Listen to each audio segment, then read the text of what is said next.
Hey everyone, welcome to the Fireside Chat number 35 on Crushing Classical, redefining a thriving classical music career.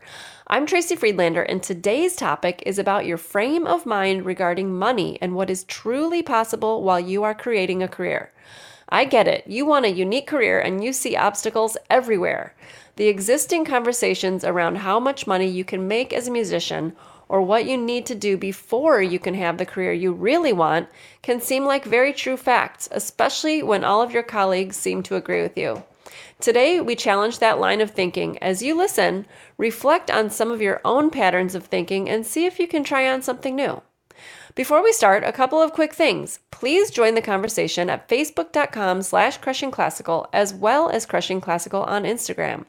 If you love what you see, it would mean so much to us if you would comment and post on posts and share them with your classical musician friends and colleagues.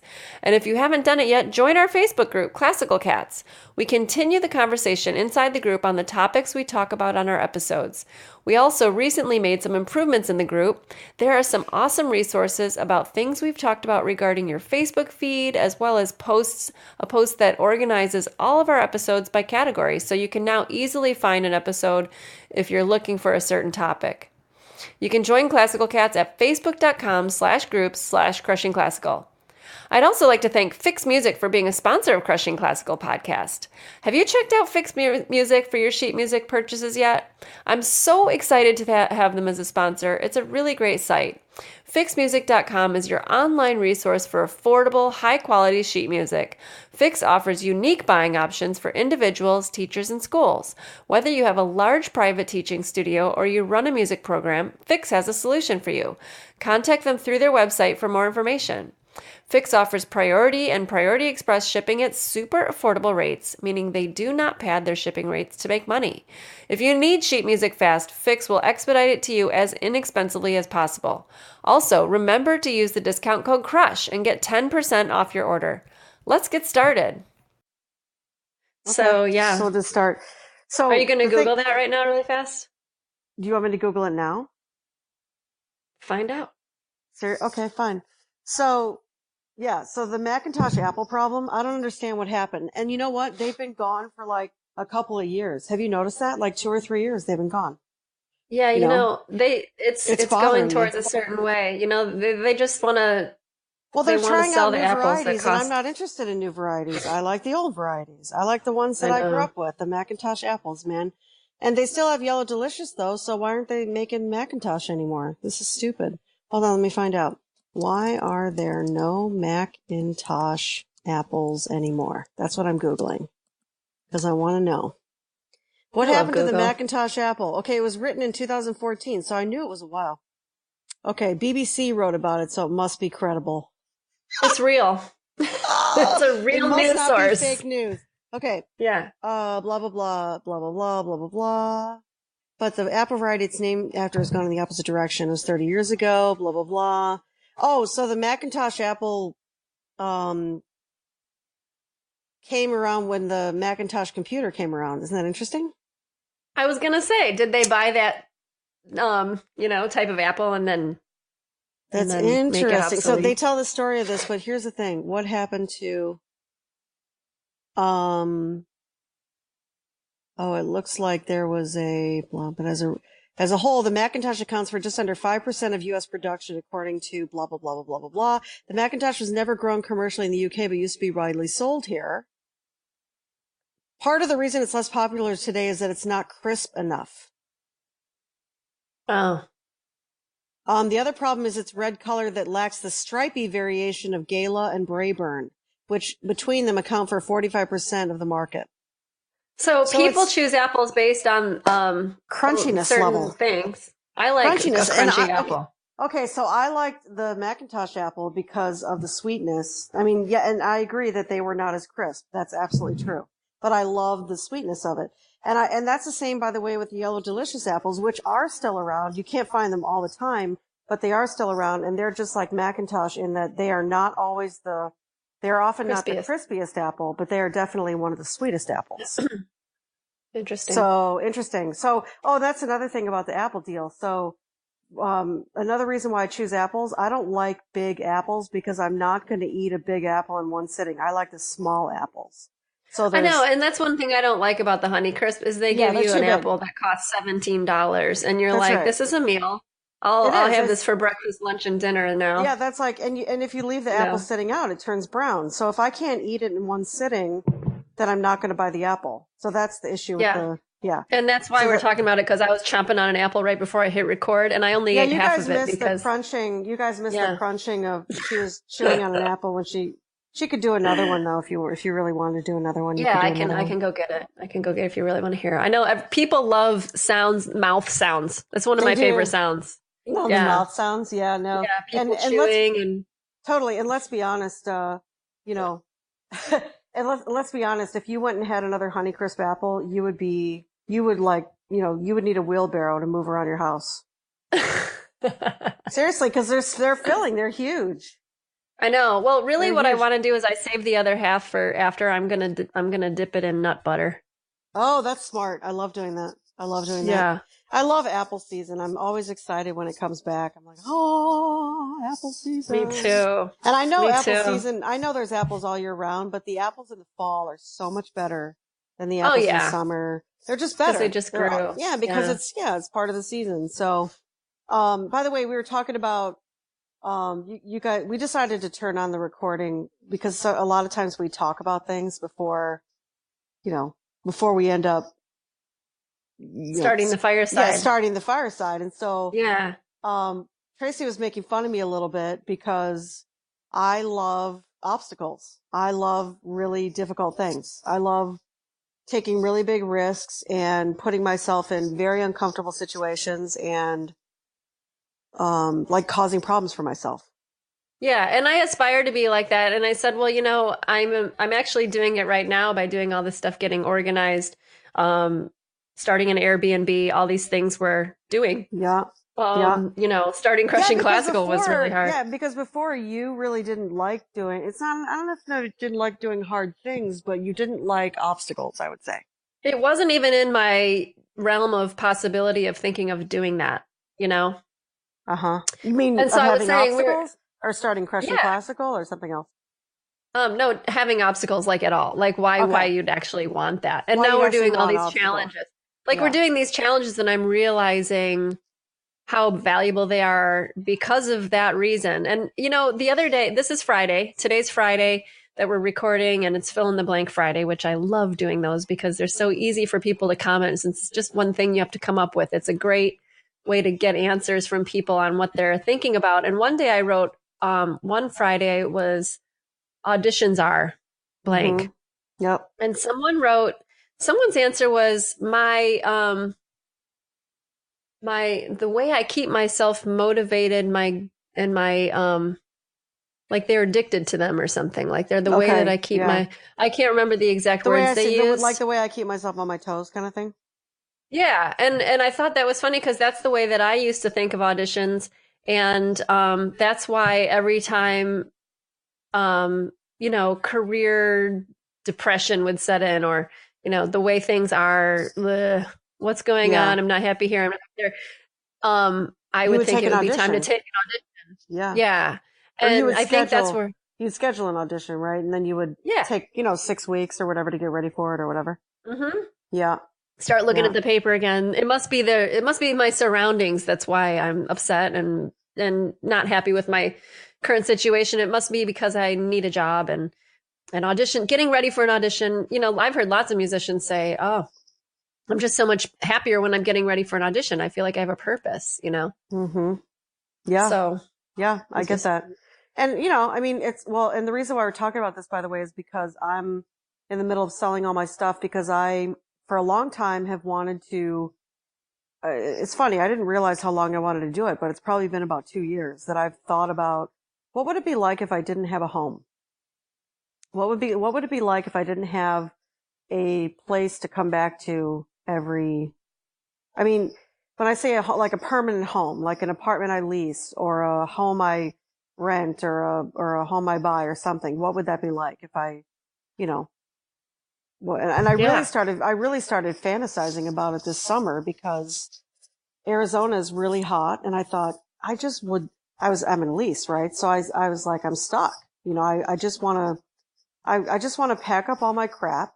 I wish I could just leave all the furniture here, pack up all my crap and just leave and go like that. That's when I really started fantasizing about it, was because I didn't want to be here in the summer. We had some really brutal weeks of heat. It was much worse this summer than it was last summer. Last summer was totally tolerable. This summer, no. And so that's when I really started fantasizing about it. And so in January, that's what I'm doing. I'm actually in the middle of selling all my belongings, like everything I own, basically. I've actually made a list of everything I'll take with me, but I am going to live in Airbnbs. That's what I'm doing. Yeah, and so I'm glad. So that's why I pressed record, because we were talking about this process of you getting here, and I was like, well, this stuff is good. We should talk about this. And I listened to a podcast where they actually put the pre-conversation on the podcast, and I thought that was actually really fun. We should do that because it's fun. Start. Yeah, I mean, there is a topic for today, by the way. You're probably like, why are we talking about apples and Airbnbs? Well, that's just the preamble. There is actually something we want to talk about. And actually, today. Before we get started on the real topic that we're going to talk about, I want to talk to you just now about. So you came to the fact that you wanted to be a nomad, give this a try, and but you had initially thought that would mean that you would get an RV. I did. I was very, and actually, I think it would be. I still say this. I think it would be fun to live in an RV. I do. And I think I would enjoy living in an RV. There are some obstacles about that I'm not sure about. Yeah. And so the reason why I brought that up is because yesterday I said, hey, let's talk about what you got out of the 7-day challenge last time. Because we're about to start. That's right. We're about to start the 7-day challenge on Monday, and I was thinking, one thing I'd really like to share with people in a post, and we can share it here too, so people will hear it. Yeah, and we'll post about it today too. We already talked about posting. We're still going to do that, right? We're going to post about it today. Yeah, we're going to do that. Yeah. Okay. I was talking about okay, so what's the motivation for someone to join the 7-day challenge with us? Because it's 7 days that you're committing to doing a thing. And sometimes people are like, oh, I'm so busy. Da, da, da. And I get that. But And so, but when the last 7-day challenge we did, which was our first one, Eileen and I both did it while we're putting it on. We're doing it. We're like, we're taking this on. We're taking on the assignment. And the assignments are simple, and you answer them in the group. But then what you do is you take that concept into your life, and you apply it to the things you're doing in your life just already. Like if you're busy, it's actually better, I think, because you can look at, it is. If you're not busy, I don't think it's nearly as interesting. I mean, it doesn't have to be reflective at all. It can be in the middle of your life.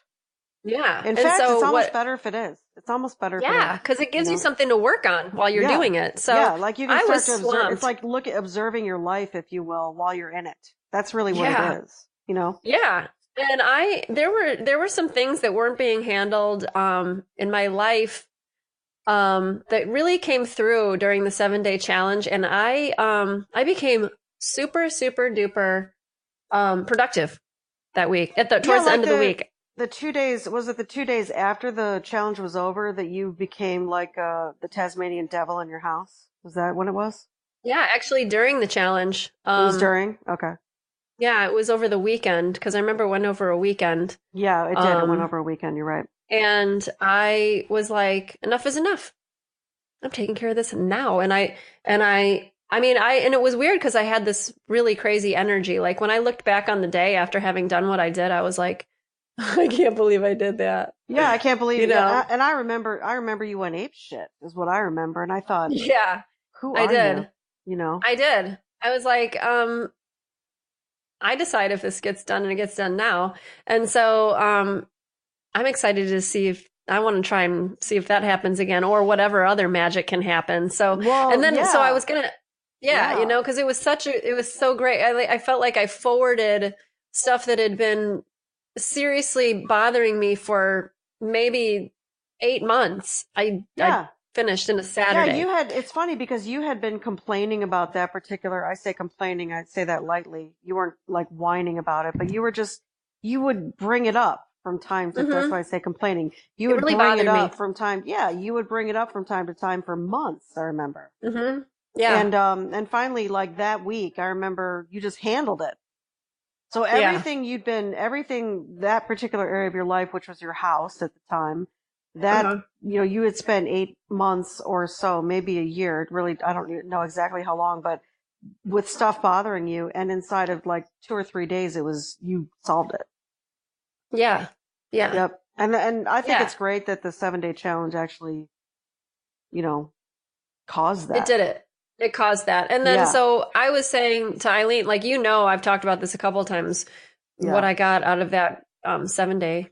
And Yeah. then I It was said, so what amazing. would you say? I said to Eileen, what would if we do this post together, so you can tell me what your outcome was from that 7 day, what would it be? Yeah, and it's funny because I had to look really what I got. I got so many things out of it, but the biggest thing I got out of it was that I had decided I was going to go homeless, if you will, and go homeless, nomad, and I was going to move into an RV. That was the plan. But I Hmm. wasn't, what I noticed during the 7 day, as I was doing the process of the 7 day, one of the things I noticed was I had not actually I was not moving on getting an RV. I had not moved on it. I wasn't even, and this is weird for me, by the way, because I'm a researcher from hell. I was not researching it. I was not reading articles about it. Normally when I want to know about something or when I'm going to do something, I research the hell out of it. Hmm. Like ridiculous Yeah. amount of research I do. And, I researched toothpaste for like 3 hours before I bought the toothpaste. I mean, it's dumb. I have a problem, I know that. And so I wasn't doing that. And I noticed that during the 7 day, I was like, why am I not doing that? And I had to examine it. And so what it was is, and this is what I got out of the 7 day, is that actually, and by the way, it came clear to me after something you said to me, which is we listened to a podcast. Tracy, especially, she listens to it way more than I do, but this guy, James Altucher, she listens to his podcast. And he actually mentioned on the podcast that he lives in Airbnbs.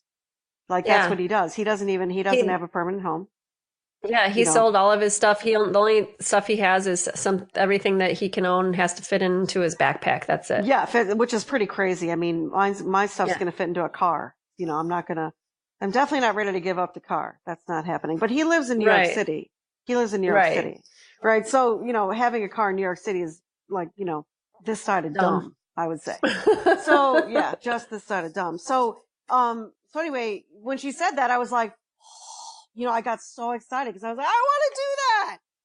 I want to do that. Like that's really, and when I look back at the 7 day challenge, that's really what I got out of it is that yes, RV living would be fun, but what do I actually want to do? I actually would just want to live in Airbnbs. I just want to go from Airbnb to Airbnb, furnished, kitchen, everything, so I can just live wherever I go. Yeah, But and I didn't realize though that the RV thing was plan B. It was not plan A. hmm It was not plan A. That's what I got out of the 7 day was that, that's awesome. yeah, I thought I had convinced myself the RV was plan A. It was not. It was plan B. That's why I wasn't moving on it. Do you get it? That's why, if you're Yeah. procrastinating something, if you're not moving forward, there's a reason. And I really, at the early part of the 7 day, could not figure out why I wasn't moving forward. It did not make any sense. I had already decided, like I already gave notice that I was leaving. I told like 10 people too. Yeah. So Everybody it was knew I was leaving. decided. It was You should be decided moving on I the was RV leaving. if you're going to do that, right? Yeah, So right. it's Then interesting. it would make sense, right? It's only like 3 months away. You would think that I would, or 4 months away. You would think I would be moving on an RV, and I wasn't. You know, so Yeah. that was a clue. Like that was a clue right there. But I didn't look at that until I did the 7 day. I wasn't examining that until I did the 7 day. I think that was the real value. Is you actually get to examine what the hell is going on with you. Yeah. Really, And so what's that's the funny best part about it. is, yes. And now that you're saying this and we're talking about it, I'm realizing, 7 days might seem like such a big commitment, but what did it just do? It just fast forwarded something that Yeah, wasn't happening forever. We saved so much time we by did. doing that challenge. Saved time. Like I couldn't believe how I was getting organized. Like there was things I was doing and I was like, Yep. I know and believe me, I felt tired because we were leading the Mm-hmm. Facebook Live and everything. But at the same And then we time, were I felt doing like, comments. We were making yeah, and comments on being everybody's engaged in stuff. the group. And it was Yeah. super fun. And it was tiring, but in a Mm-hmm. way that like an energizing tired, Yeah, it was an you know? energizing. It was like a worthwhile.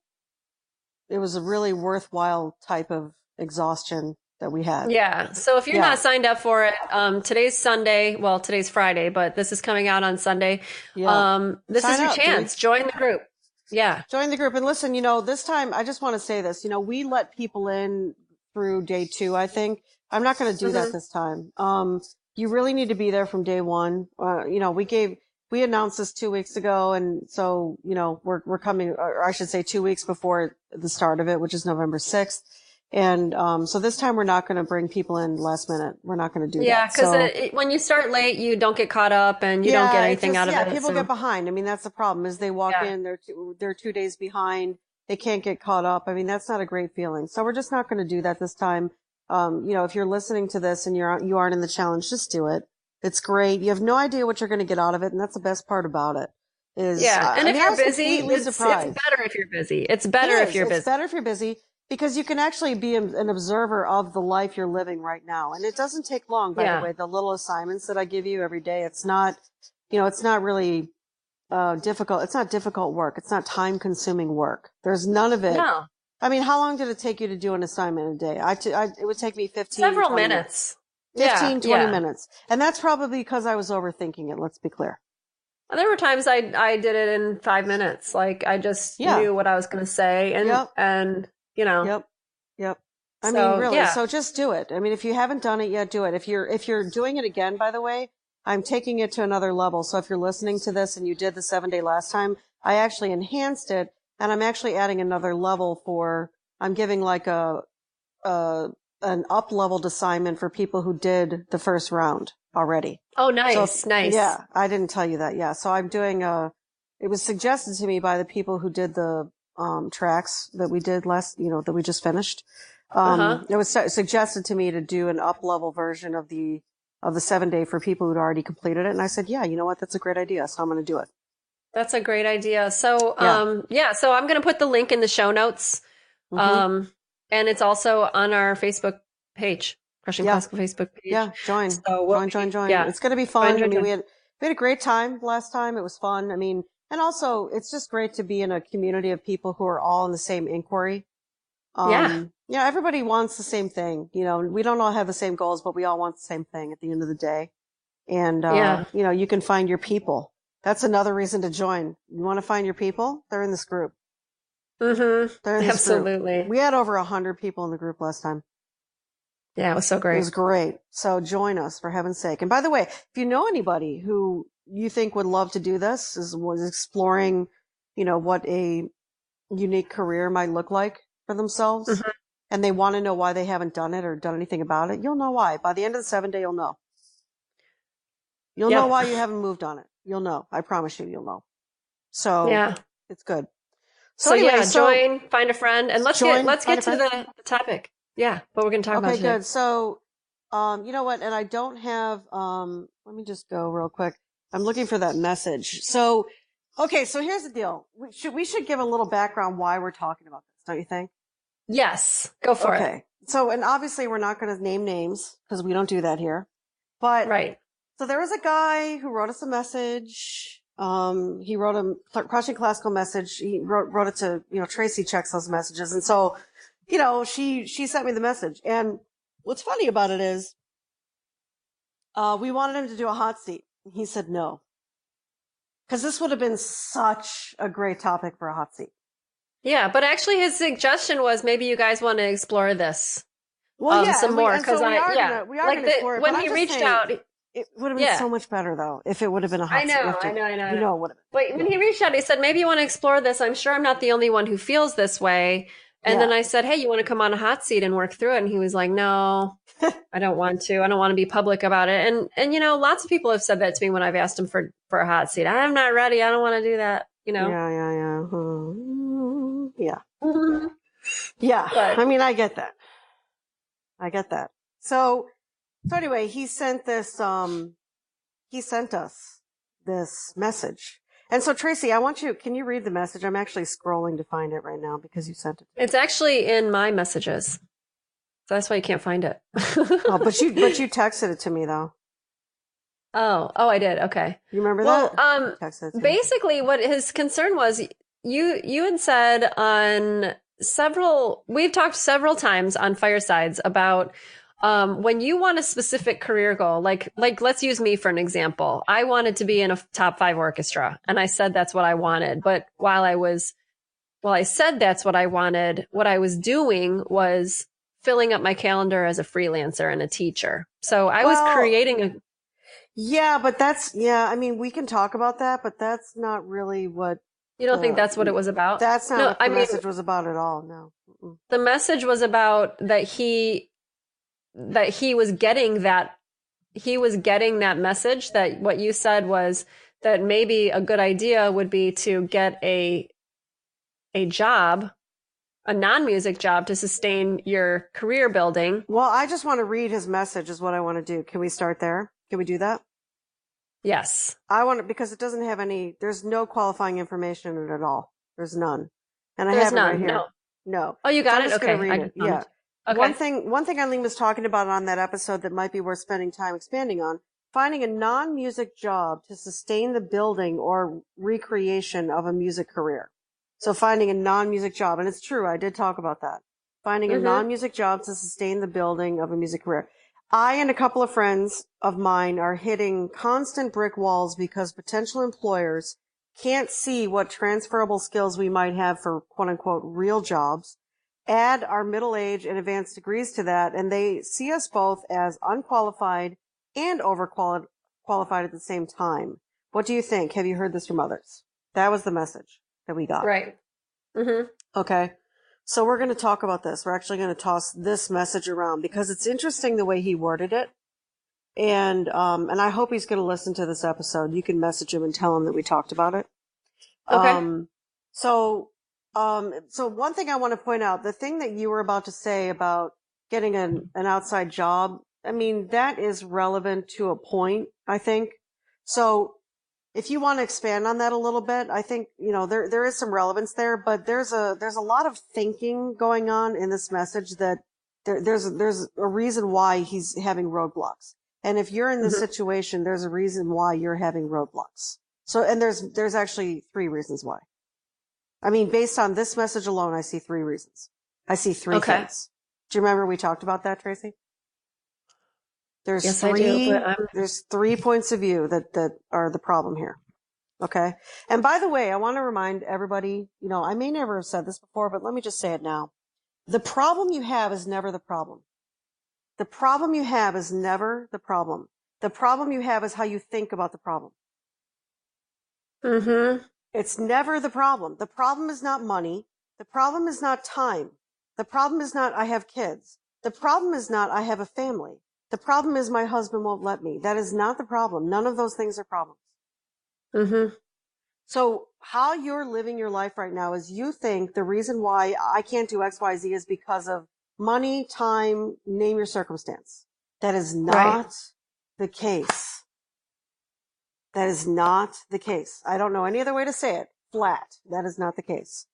So I hope you're going to get value out of what we're going to talk about here because he gave away I can see 3 things in this message alone that the way he's thinking it's just incorrect thinking. And it's all how you're looking at the problem.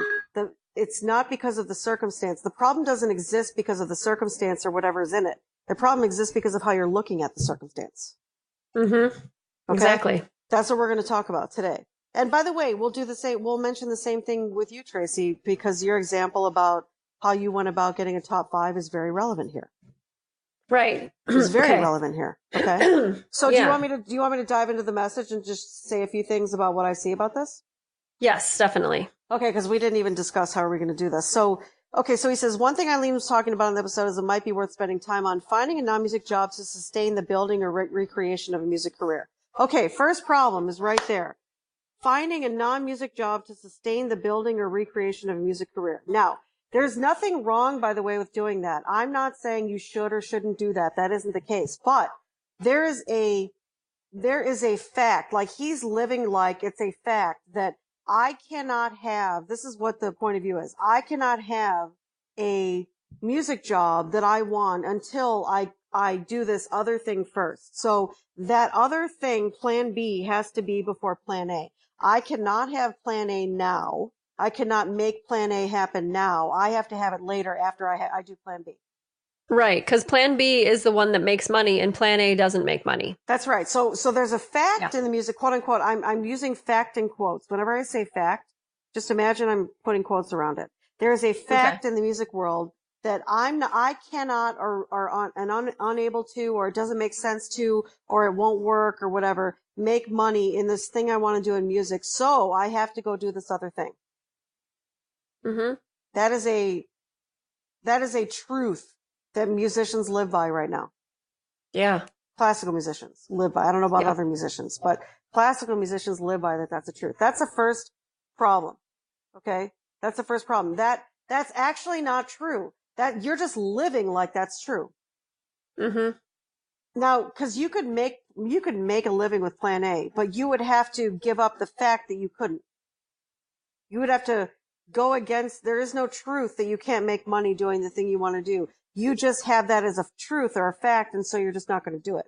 That's why you keep on doing plan B. By the way, this is for everybody. I don't care, if the dude is listening, great, but I'm talking to everybody. If you are living like that, you think a unique career is something you can do after you've done something else to make money or something else to handle money or whatever. That's what you think.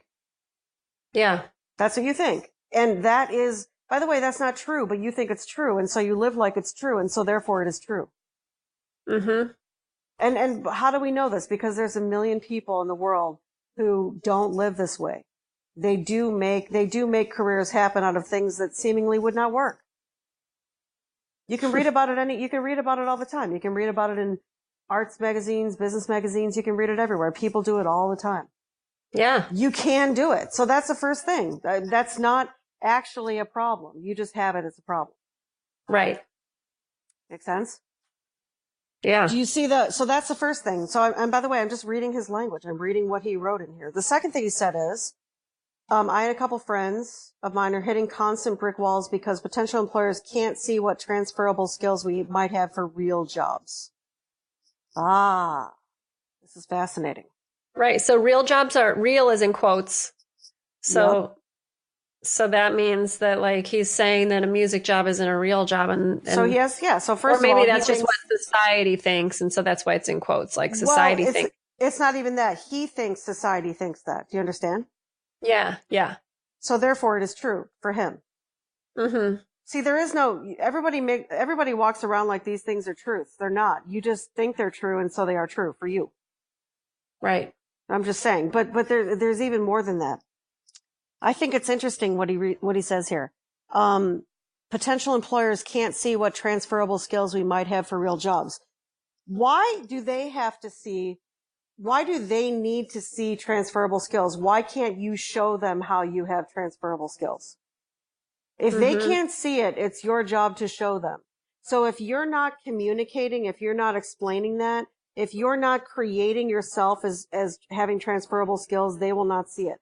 People do not inherently necessarily see value in you. You have to create value. How? And how you present yourself, your language, your conversations. If you're not creating that, they're not going to see it.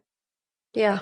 And by the way, if you don't see value in you, they will not see value in you. Yep. If you're waiting for someone to see value in you, you're going to be waiting a long time. You're going to be waiting at the bus stop for the bus that's never going to come. Mm-hmm. You get what I mean? Oh, absolutely. So it's a really interesting point of view that he has. That is not actually true. You can shift anyone's point of view about what your value is. You can do that. It's called it's just you being an effective communicator. So perhaps there's some work to do there. Maybe you are not demonstrating that. Maybe you are not showing that. Maybe you are not. And just like, by the way, you need to try this on like it's a jacket. This is not right. And this is like 7-day challenge stuff we're talking about too. So, this is stuff that can be taken on. Yeah. This is, look, you don't want to listen to this from, do I agree with Eileen? Because frankly, you're not going to get any value out of that. It doesn't matter if you agree with me. I'm putting you into an inquiry so you can look. Mm-hmm. Like, a lot of people get really defensive when I say stuff like, I did the best I could. Well, I told him that I was good, and I told him I'm smart. And like, that's what people do, right? They get really defensive. They start digging their, like I'm attacking. This is not an attack. This is an inquiry. Right. Look, right. I mean, are you sure you did that? If they don't see value, then you didn't. Yep. If they don't see you as valuable, then you did not create yourself as valuable. Just get it. Just get it. I don't know why you didn't or how you didn't or whatever, but it just didn't happen. That's it. That's just, you just need to get it. You have to own it. Somehow that did not get communicated. You can tell me all day long that you communicated that. But if it didn't land over there, it didn't happen. I'm just telling you. Okay? Yeah. These are just facts. Like, this is not rocket science. If they don't see the value, then somehow the value didn't get created. That's it. So that's the second thing about this message. And then he says, add our middle age and advanced degrees to that. I think it's interesting that he has that be a consideration. Because I don't think there's anything wrong with being middle aged and having an advanced degree. To that, and they see us both as unqualified and overqualified at the same time. So here's another issue.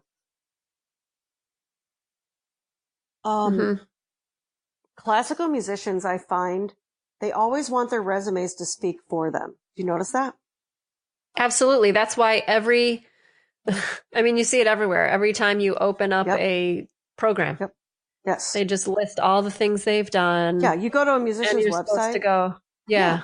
Yeah. Do you ever notice when you go to a classical musician's website, they always have, almost always, and not everybody has this, but most of them have this. I've seen, they've got like all the repertoire they've ever played on a page. They've got all the festivals they've done, all the awards they've done. I mean, even if they were like 8 years old, it's on there. They have all the teachers they studied with. They have all the etude books that they've been through, all of the orchestral pieces they've done, all of the solos they've played, where they played, who they played with, whatever, right? So this is what's interesting is, I don't know if you guys get this, but this is not a resume world anymore. I know that classical musicians think that resume is what gets it done. Incorrect. Because I don't know if you know what's going on in the rest of the world. The rest of the world doesn't give a shit about resumes anymore. Does anyone know this? Nobody cares. I mean, unless you're going to get a job at American Express, nobody cares. Right. Like if you're going to get a job at, FedEx, Kinko's, stores or what, they don't care. Nobody cares. And so you're putting all this stock in the resume, all my advanced degrees, all my this, all my that, all my this, all my that, overqualified. I understand you want to get a job. I understand you want to put in a resume, but you're going to have to bring something else to the table besides the resume, because if you let the resume talk for you, it is going to tell a story you don't want told. I promise you. And it's going to be an infinitely less interesting story than you can tell about yourself. Mm-hmm. And just think about how you that's feel what's happening.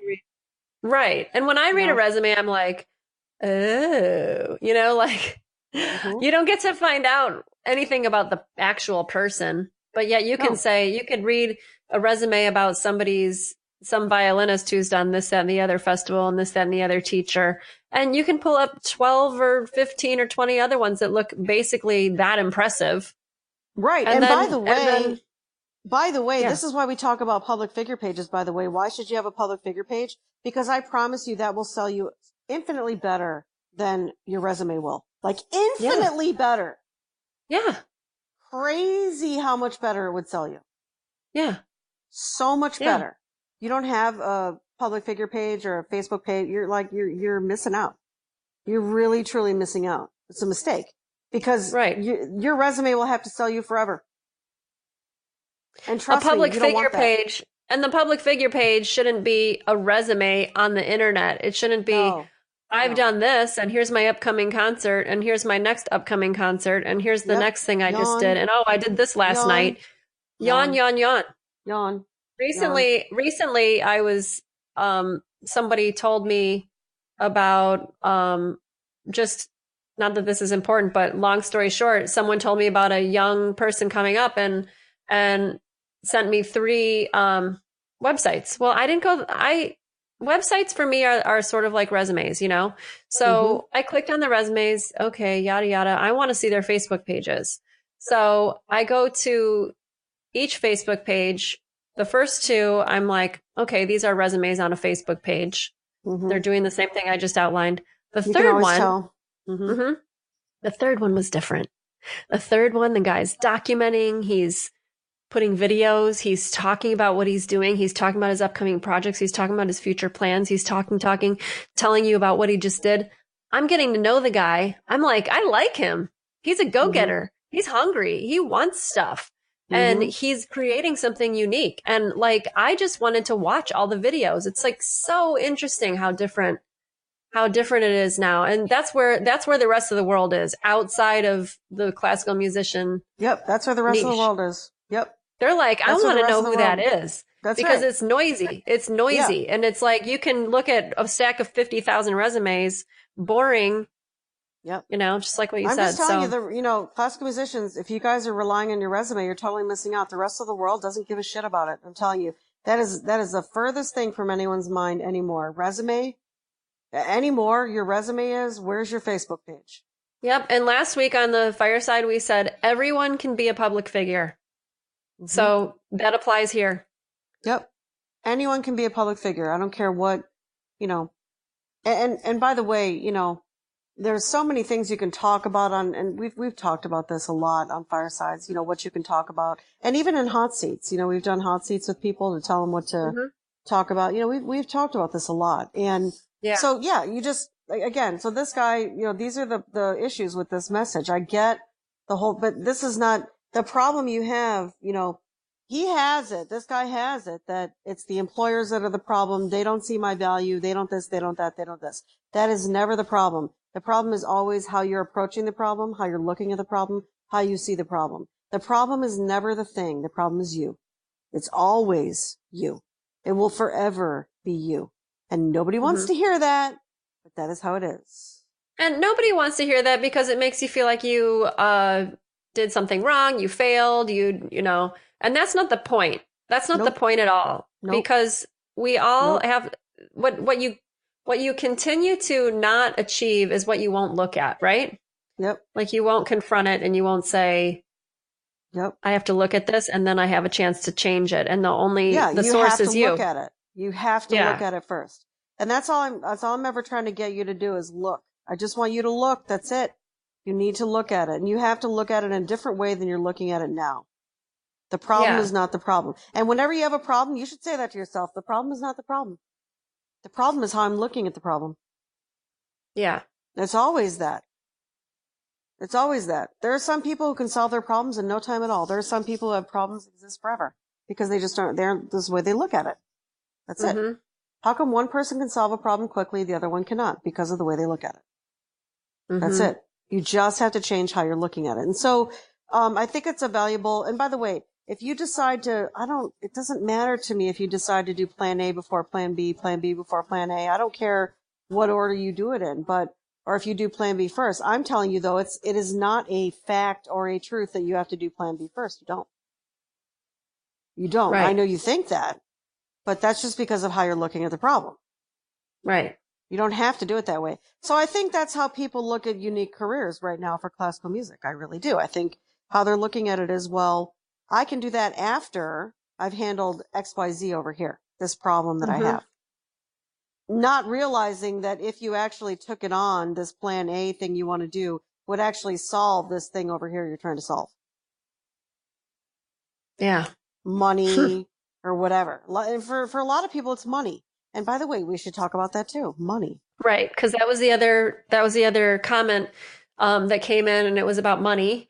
And I'm so glad that it's starting. I mean, we're starting the conversation on these podcasts, and then people are starting to talk about it in the audience and in the groups and stuff. And I'm glad because it's been too long. I mean, look, we're all trying to figure this stuff out on our own with the limited conversation and we've talked about this so many times, conversations. Where does the magic happen? In conversations with other people. So if we're not talking about money out loud and we're trying to figure out on our own, we're not going to get very far very fast. Well, So I mean, yeah, I just, I wish classical musicians, I say you guys because you're one, but I wish classical musicians would just talk, like open your mouths. If you're having a problem, you're not going to solve it in your head. Actually, Yeah, exactly. that's where it doesn't get solved. I can Exactly. promise you where your problems are not going to get solved is in your head. It's just not going to happen. Which is why, by the way, we like doing hot seats with people. It's not to embarrass you. It's to help solve your problems. Right. That's what it's for, you know. So this guy writes in the cats group, he writes about that, you know, I said something on a podcast, and by the way, I don't remember exactly what I said, but I said something like $150,000 as a salary. What did I say? It's not that much? Is that what I said?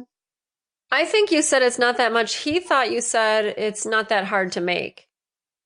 Okay. So that was maybe and a probably both are true, actually. Probably both. It's only as hard. Yeah. Yeah. Right. But you've been saying that for a long time. We bring up 150 as the figure because I think that's basically the base pay for like the highest paid orchestra. Right. Like you're not going to make more than that in an orchestra typically. 150,000. Right. Maybe 160 is the top or something. But it's not going to go much higher than that unless you're a principal or concertmaster or something you get over scale.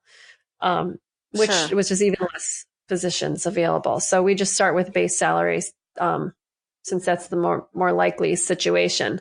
And that's sort of like the ceiling that classical musicians have for like how much is possible. Right. And so I get that. And so a couple things so he said, you know, I'm having trouble. The guy said, I'm having trouble conceiving. He didn't say that. I'm having trouble, imagining making more than even making half of that. I think he said, yeah, you know, and so, and I am going to comment back in the group. Certainly I'm going to do that. I've been pondering what I'm going to say to him, but I'll just, and I really haven't even thought about what I'm going to say now about it. So here goes.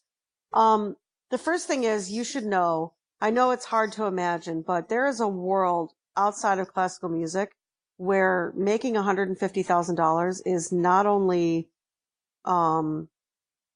achievable, but it's actually small. It's actually small time. In the business world, like seriously, the floor is 150,000. That's the floor. In if you own a business, that's the floor. Right. If you're making 150,000 in a business, you're making the minimum.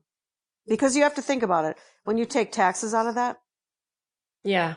If you have a business, you have an entity like a LLC or an S corp or something. And then you have to take taxes out of that. If you have an LLC, you have to take 7.5% self-employment tax out of that automatically. So every dollar that comes in, 7.5%, I should say minus deductions, but 7.5% comes off for self-employment tax right off the top, comes off. So you have to think about it. You know, a business, depending on how much money they're making, you know, if you're making 150,000, depending on how many deductions you have, you're going to be in the 40 to 50% tax bracket, depending. Yeah. Okay. So just understand. So if you're making 150,000 and let's say you're in the, you know, let's say 50%, I'm just going to make the numbers easy. Then that means that you take home 75,000. That's take home. You know, I don't have a calculator in front of me and I'm using the app for this particular call. So I can't use calculator. If I go out of the app, it'll stop recording, I think. Can you do just real quick? What is $75,000 divided by 12? I'm looking at like a year, right? Per month. How much is that? 75,000 divided by 12. 6250. 6250. So let's say that your mortgage is, you know, 1,500 or 2,000. What's an average mortgage these days? Yeah, let's say 1,500.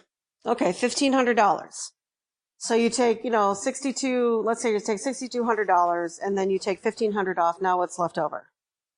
I just had the figure from before, so now we have 4,750. 4,750. And so remember, like all your expenses have to come out of that, you know? Now it seems like a lot of money, but I want you to know that money flies out really fast when you're eating out and when you have car repairs and if you're going to buy a car and if you have a car payment, let's add a car payment in there. Average car payment is $500 these days. So let's take out $500. Now we're at 4,250. Let's say food, and we're just talking about for one person, not even a family, right? We're not even talking about a family here. We're talking about one person. And by the way, if you have two cars and you have two car payments, that's going to be $1,000 right there. Yeah. That's typical. And then, you've got electricity and you've got, if you've got kids, then you've got their activities. If you want to put some money away for savings, you've got that. If you like to tithe, like if you like to give, let's say 10% away to your church, you got to take 10% off for that, right? Everybody's got expenses, but so, you think that's a lot of money, but it's actually really not a lot of money. That's why it's the floor. That's why I say it's the floor for business owners, because that's really not a lot of money. I'm not kidding. That is not a lot of money. Right. It's not. Yeah. I mean, you're doing okay, but you are not wealthy by any means. And if someone's in a symphony that make the top symphony level and they make 150 or 160, that's before taxes too. And if you're they're probably living in like New York, LA, Philadelphia, right? Chicago, exactly. Chicago. Yeah. Chicago. These are not cheap places to live. Let's be clear. Right. So you take 160, you take off what, 30%? And usually more. Like in Illinois, if you're living in Illinois, if you're in Chicago, maybe like 35%. 35, almost 40% comes out now. I only know that because I have family who lives there and they get paychecks. And I know, and they just, Illinois is broke, so they ended up taking another 5% out of everyone's paychecks because they're broke. Yeah, so that brings it down to 96,000 now, take home. Yeah, that's what I'm saying. And that doesn't, and we did taxes, but we didn't do like union dues and that's right. Other kinds that's right. Like I mean, there's life is expensive. Let's be clear. It is, and if you want to take a vacation or if you want to take time off, right? Yeah. So I'm just saying, so this is the thing I want to show you. 150,000. It looks like a big number. I want you to, when you do math, it's not. It's not a big number, and that's why it is the floor for business owners. It is the floor. It is not. That is not an achieve. That's a. You got to start there. If you're a business, you got to start there. Mm-hmm. Not to scare anybody, but that you want to get to that number as soon as possible. Right. For real. And so it's expensive. I wanted to say this too. There was a time 150,000 was a lot of money. Like back in the 90s, do you remember? Mm-hmm. 150,000, like you were living in the upper crust. If you were making 150 grand. Today, 150 grand is a lower middle class income. Well, right. I mean, all these neighborhoods are going crazy. Like Ape I know shit. Ape shit. The neighborhood we live in, we got lucky because we bought 10 years ago, but now you can't get in this neighborhood for less than $500,000 for a house. That's right. You can't get a house. I mean, and they're not even that big. The houses, they're actually not even that big. They're small bungalows. They're all one story, and they're if you're looking at the bigger houses in this neighborhood, they're like $600,000-$750,000. Yeah, I mean, you're going to pay out the ass. I mean, it's incredible. Yeah, so then you have to live further away, and then you have to pay more for gas and more for transportation. So that's right. Incomes aren't going up, and expenses are going up. And so that's why you got to begin to do math first of all. Is my point. And so what I was going to say is, broadening what you think is possible for yourself is sort of an exercise, because if we have in our heads from kids that when we were kids in the 90s, or I was a kid in the 90s, whatever, that over 100,000 is so much money, because we didn't do math. We're just like, that's the number. There's like this magic number. And you're out right. there. That's the whole thing is that nobody does math. They go, $100,000. That would be amazing. But they didn't do math. That's the only reason why they think it's a lot. Exactly. You have to do. That's why I'm doing math on this call, because I don't want to sound like a broken record or even an asshole. But I need to do math because you need to do math. Like, you think it's a lot of money. If you did math, you would understand it's not a lot of money. Exactly. It's not a lot of money. It's not. And so that's the first thing. I'm trying to disrupt your thing that $100,000 and more is a lot of money. It is not. Not you, Tracy. Everybody. Classical musicians. Everybody. I know, and it's because we walk around. Right. We walk around with a $20 bill in our pocket. So 6 figures seems like a lot, but 6 figures seems like a lot. It's the math that happens. Right. It's the math that happens on the computer, on the little numbers on your bank account. That's right. That's right. And what's funny is when I met you again, I say I met you again because obviously we knew each other a long time ago, but when you and I got back in touch, I think one of the things you got out of even getting back in touch with me was doing math. I don't know that you were actually doing math when you and I first got reconnected. No, I didn't do math.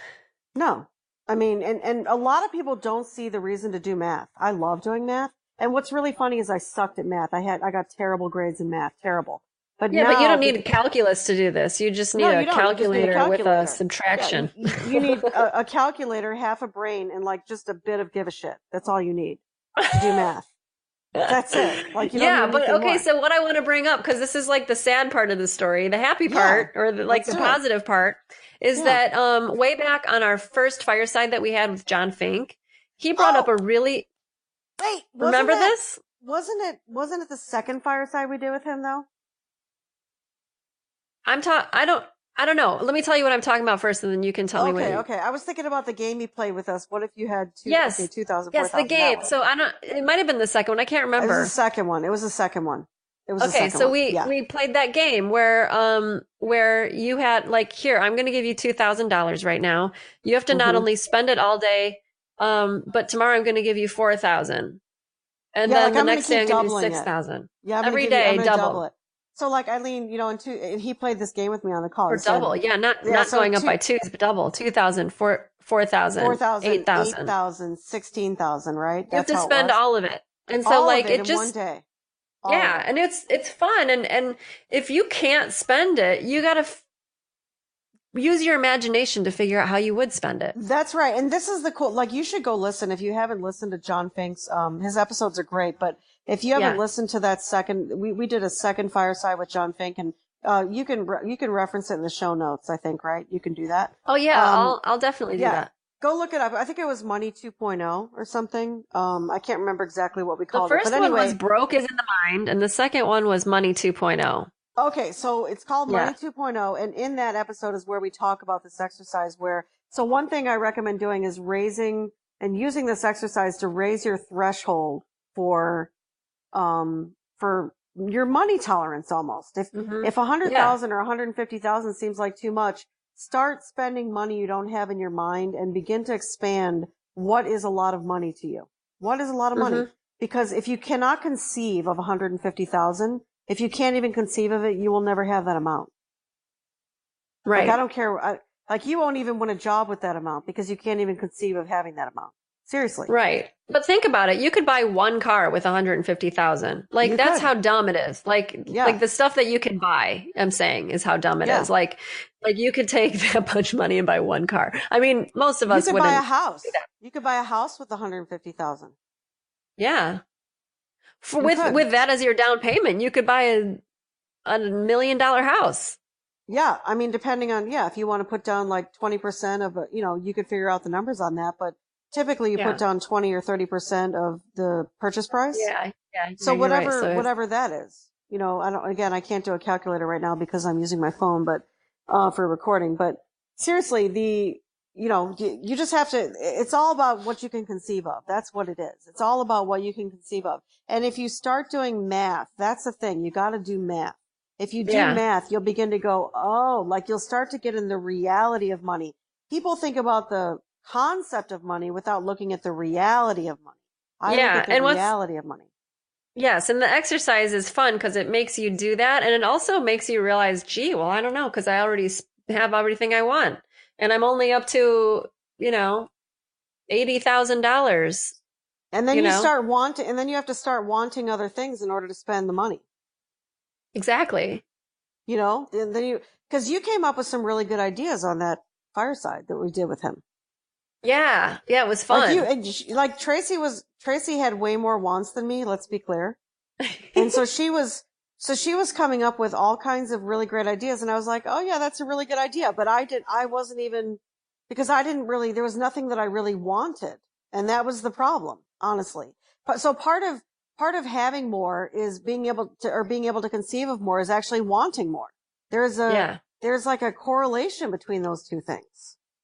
The biggest fun for me was saying, oh, I want to hire people and pay them to do this, that, and the other, Right. Yep. Because I mean, you could hire people and pay them. It's sort of like Brewster's Millions. Remember that movie?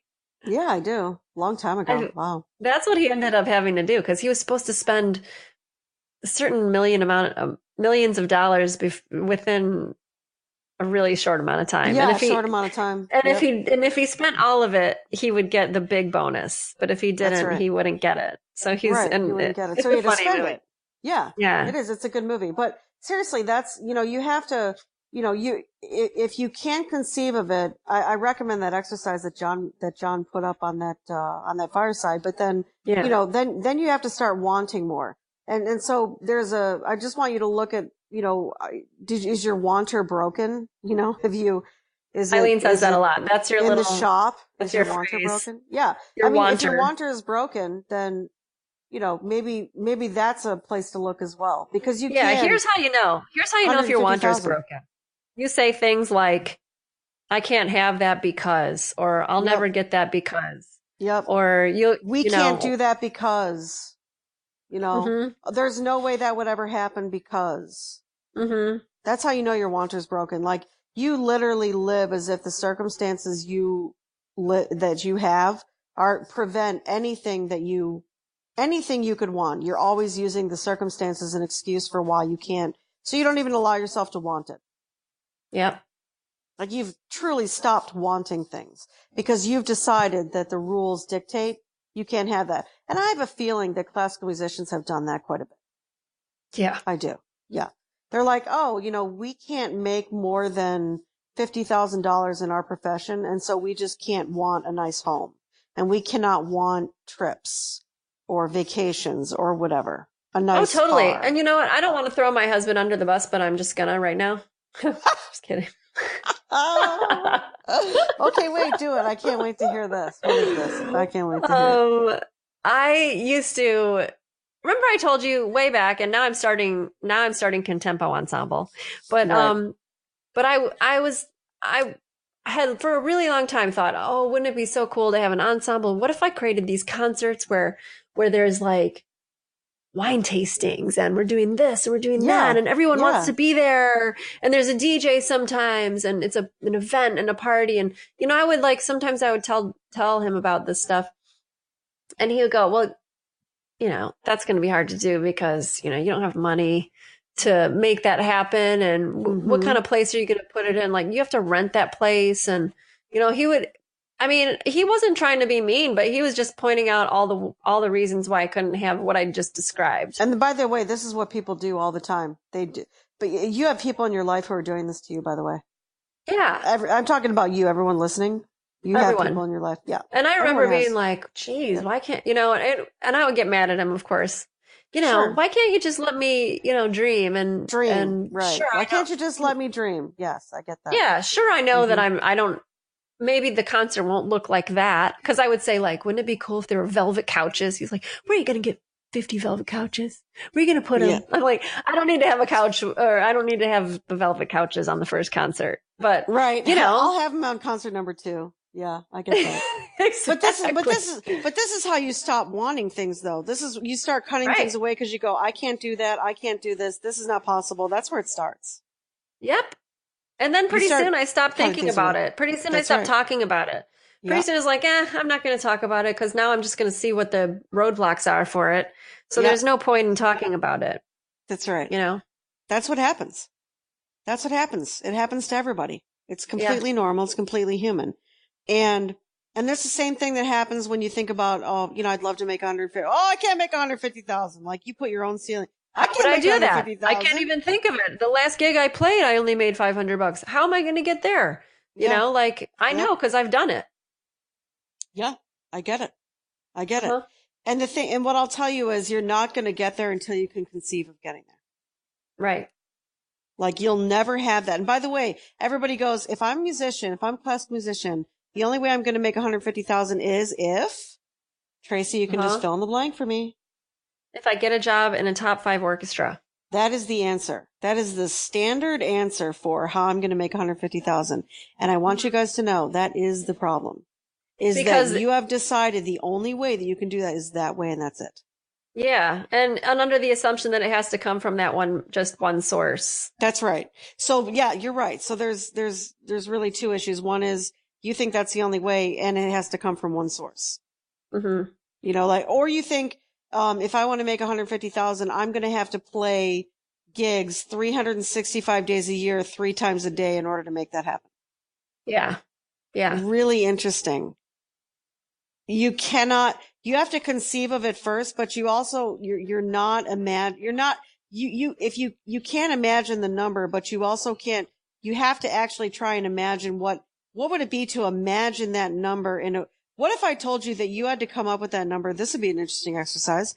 What if I told you that you had to come up with 150,000, I would love to do this, by the way, like in a live deal, like get like 20 people in a room, groups of 5. So 4 groups of 5, and 5 people have to come up with together how you can make $150,000 in a year without a top 5 orchestra job and without freelancing. Ooh, that's tough. That's tough, right? And it's great because now you're not waiting by the phone or waiting for somebody to say that's exactly why I put those parameters on it. You nailed it. Okay, this has to be an exercise. You figured out my secret. Yeah, this is going to be an exercise. So nobody can give you a job. Nobody can give you a job. That's the whole design. Nobody can give you a job. You have to go create it. Mm-hmm. 150,000, no top 5 job, and no freelancing. Can you do it? And by the way, if you want to expand your mind, you should really try this exercise because it could be really interesting. You know, I want to try it. And by the way, you know what this requires, right? It requires math. Yeah, requires math. You actually have to do math in order to do this. Like you have to say, I put on a master class. Yep. 20 people show up. They all paid $100. Yep. There you go. Like that's my first gig. Math. Exactly. That's exactly what I mean by math, because this requires math. Mm-hmm. Because notice, you're not getting a salary. That's not how this is working. You actually have to do math in order to make your 150 in a year. And you have to plan out your year accordingly. Mm-hmm. I have a feeling that, and I'm going to open up a can of worms, and then it's almost the end of the episode, but I'm just going to do it anyway. We're almost done. Let's do it. Yeah. But I think that this exercise is going to open up a case for the permission triangle. Oh, totally. People, people are going to go, oh, well, I can't give a masterclass because who am I to give a masterclass? I don't have credibility. Right. I don't have credibility. How can I give a masterclass? Who would want to come to my masterclass? Yeah, why wouldn't they just go to so-and-so's masterclass? He has more credibility than I do. Right. He's a better player than I am. He's got a name. Yeah. But meanwhile, all this stuff is created by this community, and the people that are actually the audience don't even know that. That's the funniest part. I know. You know? You're right. Totally. But this would be a really interesting exercise. Everyone's peacocking for each other and not like the actual audience out there. Well, that's what's so funny about it, really. That's what I find so interesting about classical musicians is they're all just posturing for each other. You guys are all just, it's so funny, it's like a bunch of flamingos in a yard. And, there's interesting things outside the yard, but they're not interested in what's outside the yard. They just want to be pretty for each other.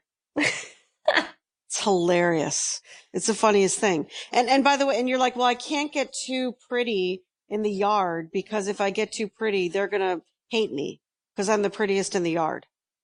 Yeah. Like that's how musicians are. It's like, have you heard of, have I told you about, Australians? They have this thing called tall poppy syndrome. No, what's that? Oh yeah, you should look it up. It's a real thing. Tall poppy syndrome. Tall poppy, like poppy, like the flower? Tall poppy syndrome. So, it's in Australia. That's what they call it. And I only know this because I've actually worked with people and, coached people in Australia before.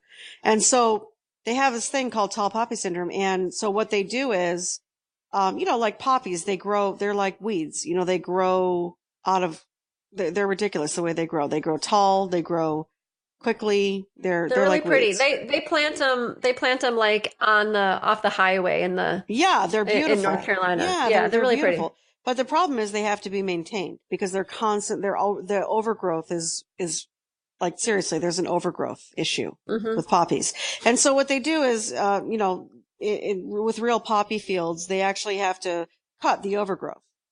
And so you have to imagine, they have to like cut the top off and then they grow again. You cut the top off. I mean, that's what it is. So tall poppy syndrome is exactly what it sounds like, which is if it gets too tall, they cut it. Yeah. And so that's what happens. So, and they always want the fields to be even because it looks prettier when the poppies are all the same height. Yeah. And so Okay. tall poppy syndrome is everybody's got to be the same height. Everybody has to be at the same level. That's the concept. And by the way, I'm sure an Australian could explain this way better than an American that doesn't live in Australia. Hello. Right. But So I'm maybe we just can saying, get an Australian yeah, to maybe an Australian can clarify. explain this, but that's sort of the concept. That's like the overarching concept of it. Okay. So but that's what I see in classical music is, I can't be taller than the other poppies in the field. And Mm-hmm. if I show myself or act like it or if I speak, act, or look like I'm taller, everyone's going to hate me. And then, so I'm going to keep myself at the level of everybody else, because if I look taller, am taller, be taller, sound taller, if I'm not humble, if I'm not the same size as the rest of the poppies, either they're going to take me down. Mm-hmm. This is what I see so much. There's so much fear in classical music about this. Yeah. I talk to people every day in the community, the crushing classical community, that are concerned about this. Mm-hmm. And I'm telling you, it is the saddest thing, because in the business world, it's not like that at all. People In don't the care business, if other people no, hate them. no, the whole point of being in business is to do the best that you possibly can for yourself. The whole point is to elevate yourself. That's the whole point. And everyone wants that for everyone and for themselves. They especially want it for themselves. But if you get it, they're going to look at you and go, wow, look what he did. Look what he did. That's amazing. That's what the business community does. If you get bigger, they go, wow, that's so amazing. How did you do that? Congratulations. That's awesome. That's what happens in the business world when you get big. Not here. Not here. No, Not people here. get I'm just jealous of telling you. each other. You get Yep. They jealous get of each jealous. other. You're like, Mm-hmm. no, why do they have that thing? Yep. They And you must be shouldn't, doing this. and You know? you're being, you're getting too big for your britches, or whatever the words are for that these days, right? Yeah. You should stop acting like you're so big and so important. And, the minute that you say anything that doesn't sound humble, the minute that you say anything that doesn't sound, and in the business world, being humble that's not a badge of honor. It's the opposite. Mm-hmm. I'm Mm-hmm. not saying that every business person in business is always tooting their horn. There is humility in the business world, but if you speak about your accomplishments, that is not, you're not wrong for that. You're celebrated for that. Good for you. Congratulations. Yeah. Does that make sense? Yeah. In the classical world, if you talk about that, you're, you need to tone it down. Yeah. Really, that's what I'm getting out of being here for as long as I have been. That's what I'm getting. That's what I'm hearing. Yeah. You pretty You much know? hit the nail on the head. Yeah, right. You got to tone it down. Yeah. You can't talk about yourself that way. And if you say that you want a job, you have to say it like this. You have to say, I was fortunate to win the, second horn position in the blah, blah, blah orchestra.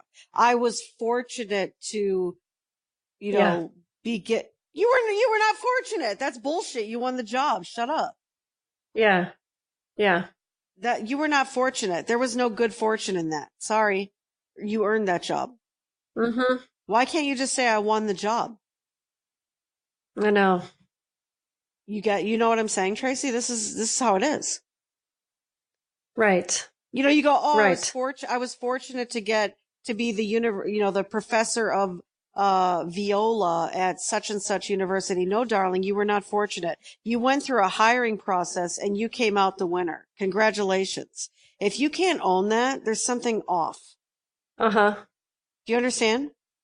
Absolutely. There was Yeah. no good fortune in that. Okay. There was no good fortune. That's the kind of stuff that gets me. Yep. That's the kind of stuff. And in the business world, we just don't do that. In the business world, we don't say that. We say I won. We say I earned it. We say I got it. We say all those things. You own it. We own it. We own it. And so, and I'm going to tell you that you want to make $150,000 in a year. That's a first step for you. Mm-hmm. The first step is owning what you are, who you are, what you've accomplished, what you've done. It begins there. It begins with acknowledging all of the work that you've done up to this point and actually acknowledging it like you did it, not like somebody bestowed it upon you like you were lucky, because that's not what happened. Mm-hmm. Yep. You want to make 150 grand? Start there. Really. Start there. And that would be new for a lot of people, right? Yeah, so what I'm getting is just such a mental shift, It's a really. mental That's shift. where it starts. It doesn't start Yeah. from the how-to of I mean, that's an exercise, the how-to of Yeah, how you yeah. might do it. The math is fun. The math is fun. The You should math do the is math. fun. Yeah. You can Yeah. do the exercise I just laid out, which is going to be by the way, I acknowledge that'll be difficult. I'm clear. Yeah. And by the way, Yeah. making that 150,000, it might require more people than just you. Consider that. Mm-hmm. It might require more people than just you in order to make that 150, which is why I said people in groups of 5 should do it. Like if I did it, if I did like a workshop or whatever, and I would totally do that exercise. I would put people in groups of 5 and all 5 people would have to come up with how are we going to make 150,000. I love this idea for an exercise. It's Right? awesome. It's badass. It would be so great. It's really I would badass. love to Yeah. see what people would do with that because, and without, again, without an orchestra, a top 5 orchestra job and without freelancing, both. Yeah. And by the way, I didn't say you can't play. Didn't say that. Notice. Didn't say No. that. You know? And by the way, Mm-hmm. I'll bet somebody's going to go, oh, I got a job at Peabody and I'm making, 65,000. So there's 65,000 right there. I bet somebody would say that. Yeah. I bet somebody would Well, start off there, you know? they So, might and if by they the way, want to you can make do it that. easier. Yeah, if they Yeah. want to make it easier. But here's what's interesting about that. If you get a job at Peabody or if you get a job at Cincinnati or whatever, let's say you get a job because, those jobs will tend to pay more, like the conservatories. That's why I thought about it. Because the conservatories tend to pay Juilliard. Yeah, Juilliard, right? Manus. They tend to Uh-huh. pay more. And so because, it's prestigious music school. So that's why I mentioned the conservatories. But what's interesting about that is if you're working at a conservatory and you have a full studio, you have to think about how much time you're putting in. So there's only so much time left. That's a full-time job. Exactly. So if let's say you're working 40 hours, 50 hours a week at a conservatory, now you got to make that let's say you're making 65 or 70,000, you still got to make another 70,000, 75, 80,000 to make 150. Mm-hmm. What are you going to do? That's Get a why second time? What are you going to do? Get right. another full-time job? You're right. So it's not as easy as it seems, Yeah, by knocking it out by getting one job that pays a lot that's at a right. conservatory. That's my point right there is that, yeah, you can get one job to knock it off, but it's going to be, you're going to spend 50 hours a week at that job. Right.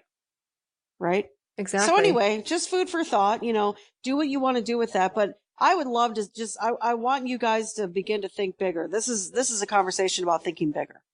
Yes. I Big love thinking. it. Big thinking. This is what the business world does that the classical world doesn't yet do.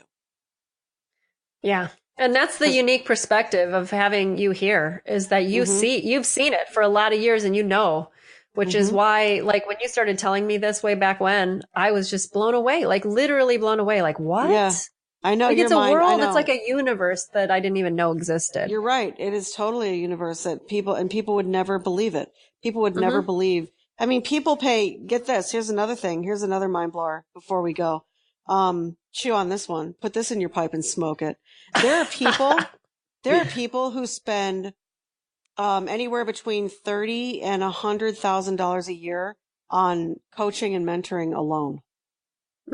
When you told me that, I was blown away. I mean, for real. Yeah, 30,000 to 100,000 a year. And by the way, some people spend more. Like executives will spend more. They'll spend 250. They'll spend $500,000 on coaching. Like, Are you serious? Oh yeah, Well, 100%. Yeah. Yeah. I mean, if you're spending that, you must be making just millions, right? Yeah, if you like can if you're afford a to buy. CEO, yeah, if you're a CEO, you're making like 5 million, 6 million, 10 million, 15 million, whatever. Depends, right? Well, So if you're spending $500,000 on coaching, that's, right? Yeah, That's and you've told me normal. about entrepreneurs about who make like we're talking about 150 in a year. You're like, yeah, they make that in a month. They make that in a month. Yeah, I know people who make Yeah. 100. I know people who make 150 and $200,000 a month. Yeah. And True story. it's so incredible to think about how they do that and to fathom that kind of money coming in. But Yeah, the first step is to they're not even imagine. satisfied. They're not even satisfied with that. They're like, yeah, I only made 100 this month. It's insane. True It's story. insane. True story. Really? So yeah, I'm just trying to blow your minds a little bit because I want you to understand this. I understand that you're this little microcosm of, classical music is small, but this is how small it is this is going on right now. People are spending this level of money Like right now it's happening. I'm not making this up. This is real stuff. It's real. Yeah. But you think that, I mean, I remember asking you, like, why are they spending that kind of money on coaches, especially that kind of money, like 100, Yep. 150, 200,000, or like you said, 500,000. I didn't even know that one was out there, Yeah, totally. but I'm going like, why? And you said that's how they keep leveling up. They're studying That's right. with the next person leveled up from them. Yeah, they're each studying. time. Yeah, most of the time when you spend that kind of money, when you're spending money like that, you are studying with someone who is 3, 4, 5, 6 steps ahead of you. So So isn't that so weird? they've already been where you are and they're ahead of you now. And so they can help you navigate that path faster. Right. And constantly being leveling up. Yes. So like in the music world, you study with your teacher who's several levels ahead of you. That's and right. then you graduate and you're done leveling up now. You've arrived and whatever level you're at, you're done. I mean, it's so crazy that that in this world you stop leveling up. Like you just think that once you're done with your master's degree, you're done leveling up. And honestly, yeah, like it's insane. Well, I'll say another side of that. Yeah, you're right about that. So musicians think that the only studying they need to do is to improve on their instrument. That's not true. If you're not developing yourself, like if you're not developing yourself as a human, if you're not developing your career, or if you're not spending money to develop, because your career is not the same as you playing an instrument. I'm sorry. They're two different things. So if you are not spending money to develop yourself in some way, yourself, not your playing, yourself, like you're aiming your money in the wrong place. Once you've gone through a degree, and especially if you've gone through 2 degrees, I mean, yeah, you can take lessons from time to time, but honey, you know how to play now, okay? Yeah, exactly. Let's all just be clear. You know how to play, okay? You don't need, spot checking, yes, to improve some technique, yeah, but once you've gotten through a degree, and especially if you've gone through 2 degrees, sweetheart, you're done, okay? Now it's time to focus on developing yourself. SELF, yourself, not your playing. Yeah, yourself. And it kind of goes back to what we were talking about, like before we started in on the Fireside. We were talking about how, you've talked a lot of our Firesides. We've talked about productivity and organization and controlling your schedule and the people in your life. And what does that have to do with anything? Yeah. And like I remember going before, a long time ago, we would just.